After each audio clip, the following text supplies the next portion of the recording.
નમસ્કાર દર્શક મિત્રો, તહેલકા ન્યૂઝમાં હું મેઘા અગ્રવાલ આપનું હાર્દિક સ્વાગત કરું છું. આપ જોઈ રહ્યા છો તહેલકા ન્યૂઝ. સમય થયો છે મહત્વપૂર્ણ સમાચારો પર નજર કરવા.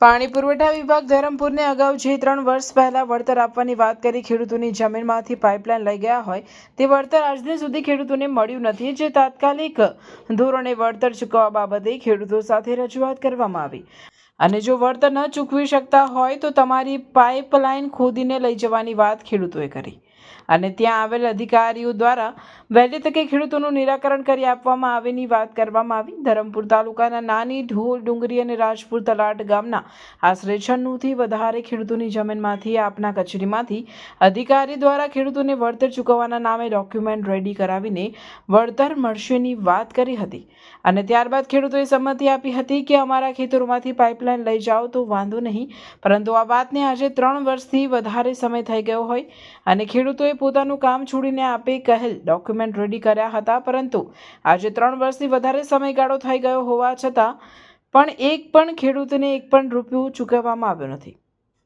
જેથી અમારી તમામ ખેડૂતોની માંગણી છે કે તાત્કાલિક અસરથી વળતર ચૂકવવામાં આવે અથવા ન ચૂકવી શકતા હોય તો આપની પાઇપલાઇન ફરી કાઢી લઈ જવાની વાત કરવામાં આવી. અહીં જે ભેગા થયા છે પાણી પુરવઠા જે પાઇપલાઇન ગઈ છે એના વળતર ચૂકવવા બાબત માટે ખેડૂત તમામ ભેગા થયા છે અહીંયા, જે આજે અંદાજિત 4 વર્ષ થવા આવ્યા, આજ સુધી અમને ખેડૂતનું વળતર આપવામાં આવ્યું નથી. વત્તા અમે જે પુરાવા રજૂ કરવાના તે બધા તમામ પુરાવા રજૂ કરી દીધા છે.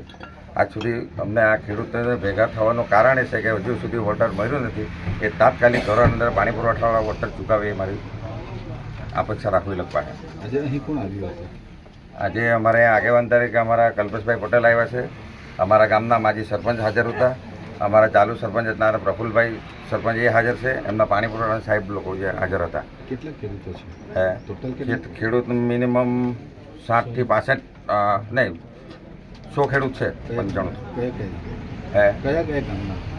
રાજપુર તલાટના 100 ખેડૂત છે, નાની ડોંગરી, ખટાણા, મરકમાળ, વિરવલ એ બધા તમામ ખેડૂતો અહીંયા ભેગા થયા છે. 5 ગામના. તમારી રજૂઆત સાંભળીને અધિકારીએ શું કીધું? અધિકારીએ કીધું છે કે 10 થી 12 દિવસમાં અમે એમનું સોલ્યુશન લાવી આપશું, એ રીતના કીધું છે અધિકારીએ. અને આવનારા દિવસમાં અમારું સોલ્યુશન લાવવા એ લોકોને ખાસ માહિતી પહોંચી ગયું.